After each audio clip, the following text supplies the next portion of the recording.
जादुई नदी का रहस्य।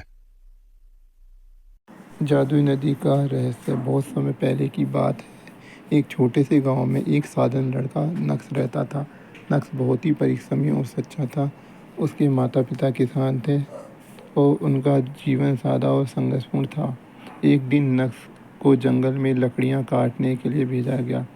जंगल में घना और रहस्यमय था। अचानक नक्श की नज़र एक चमकदार नदी पर पड़ी। वह नदी अद्भुत थी और उसमें सुनहरे रंग का चमकता पानी दिख रहा था। नक्श ने पहले कभी ऐसी नदी नहीं देखी थी। नक्श ने सोचा, क्या यह कोई जादुई नदी है। उसने नदी के पानी को छूने का फैसला किया। जैसे ही वह पानी को छू रहा था, उसने महसूस किया कि उसकी थकान गायब हो गई। उसका शरीर ऊर्जा से भर गया। नक्श ने थोड़ी और हिम्मत जुटाई और नदी के पानी को पी लिया। तुरंत ही नक्श के सामने एक परी प्रकट हुई। परी ने मुस्कुराते हुए कहा, नक्श, तुमने जादुई नदी का रहस्य खोज लिया है, लेकिन याद रखना, इस नदी का पानी केवल सच्चे और नेकदिल लोगों के लिए है। नक्श ने विनम्रता से कहा, धन्यवाद देवी, मैं आपके इस उपहार का सदुपयोग करूँगा।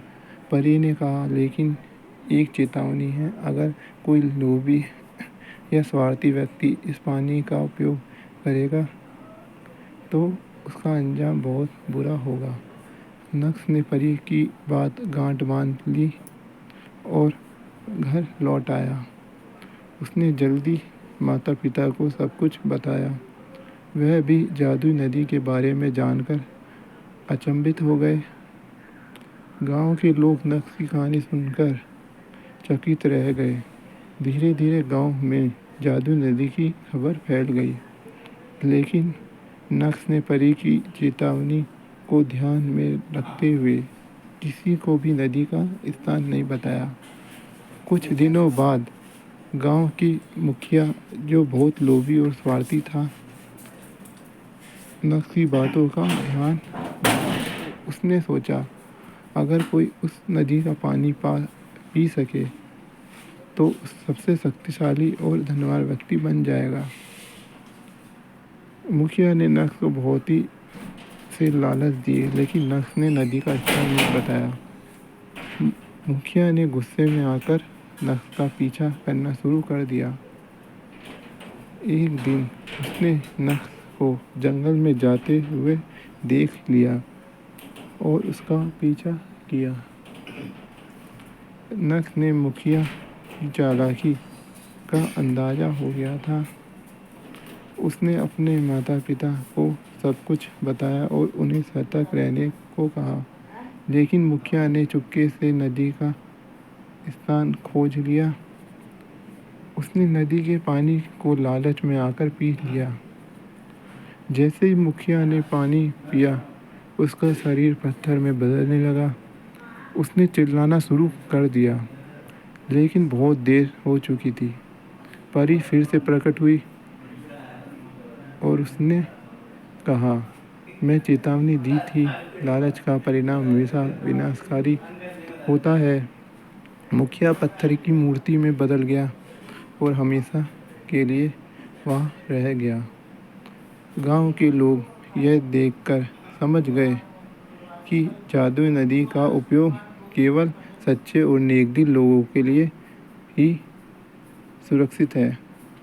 नक्श और उसके परिवार ने उस नदी का सदुपयोग किया। उन्होंने गांव की भलाई के लिए पानी का उपयोग किया और सभी की मदद की।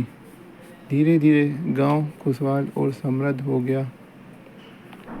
लोग एक दूसरे की मदद करने लगे और उनके दिल में परोपकार और सद्भावना का भाव जागृत हुआ।